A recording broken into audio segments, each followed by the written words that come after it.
Hai, halo semuanya. Tahukah Anda bahwa ada satu penyakit rematik yang gejala utamanya adalah kulit yang menjadi keras? Namanya skleroderma atau systemic sclerosis. Penyakit ini berbeda dengan multiple sclerosis.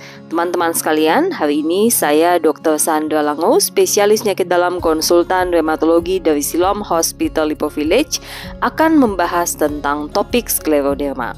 Skleroderma ini merupakan salah satu penyakit rematik autoimun yang cukup langka.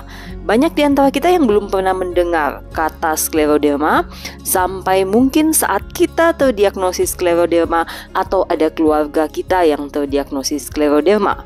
Namun saat ini kita harus mengenali gejala-gejala utama daripada kelainan ini agar kita tidak terlambat terdiagnosis. Kulit yang mengeras memang merupakan gejala utama dan gejala yang paling mudah terlihat pada skleroderma. Namun sesungguhnya pembentukan jaringan parut dan pengerasan pada skleroderma ini tidak terbatas hanya pada kulit saja. Namun organ-organ lain juga bisa terkena, misalnya pada paru-paru, jantung, saluran cerna, dan bahkan ginjal Anda. Nah, bagaimana gejala utama skleroderma? Ada satu gejala yang sangat penting dari skleroderma yang harus Anda pahami. Itu adalah fenomena Raynaud. Jadi, suatu kondisi perubahan warna pada tangan, tapi bisa terjadi pada bibir, bisa terjadi pada lidah, yang biasanya akan timbul saat Anda sedang stres ataupun berada dalam cuaca yang sangat dingin. Perubahan warna ini dimulai dengan kondisi di mana tangan menjadi pucat atau memutih. Pada saat ini biasanya sirkulasi terganggu dan kemudian menjadi kebiruan saat terjadi kekurangan oksigen karena penurunan aliran darah. Dan jika Anda menjadi hangat lagi, maka terjadi perubahan warna yang kembali menjadi merah karena aliran darah yang kembali normal. Nah, selain itu, gejala lain yang bisa timbul adalah pembengkakan pada jari-jari tangan Anda dan tentunya radang sendi. Ini kondisi yang sering terjadi pada skleroderma. Nah, memang ini adalah gejala-gejala yang terlihat secara fisik paling awal. Dan kemudian kalau berlanjut dan tidak ditangani dengan baik dan menyerang organ tubuh, gejalanya sangat tergantung pada organ tubuh yang terkena. Ada beberapa pembagian tentang skleroderma ini. Ada skleroderma yang memang terbatas pada kulit saja dan sangat jarang mengenai organ dalam. Ini yang disebut dengan localized skleroderma. Namun ada yang disebut dengan skleroderma sistemik atau systemic sclerosis. Pada tipe ini biasanya kelainan kulitnya lebih luas dan tendensi untuk mengenai organ dalam lebih besar jika dibandingkan dengan localized skleroderma.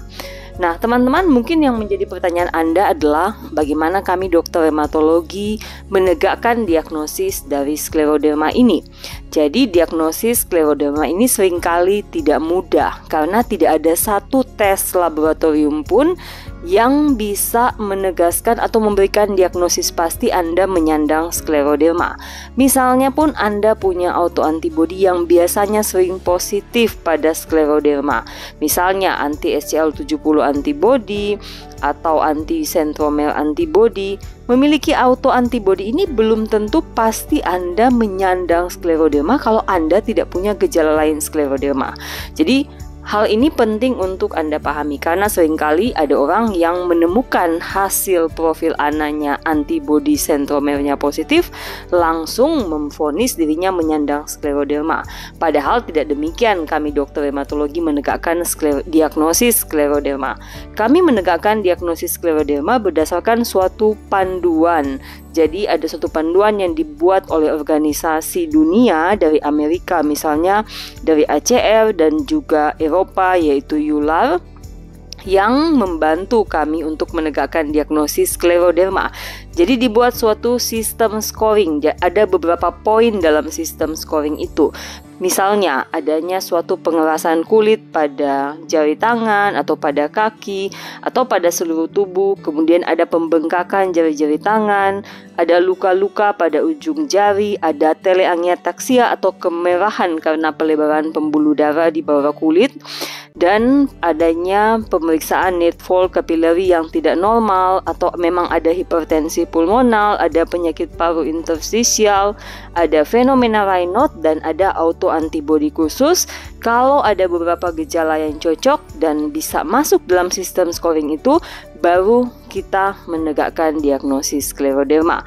Jadi sekali lagi, diagnosis skleroderma ini harus ada gejala klinis yang cocok dan mungkin ditunjang oleh autoantibody tadi.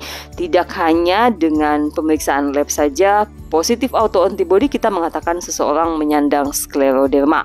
Nah teman-teman, demikian gejala awal skleroderma dan juga bagaimana kami dokter hematologi menegakkan diagnosis skleroderma.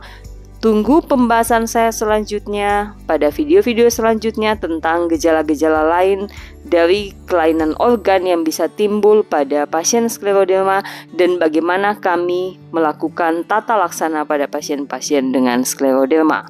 Untuk penyandang skleroderma dan buat Anda yang baru terdiagnosis skleroderma, tetap semangat, skleroderma sangat bisa distabilkan.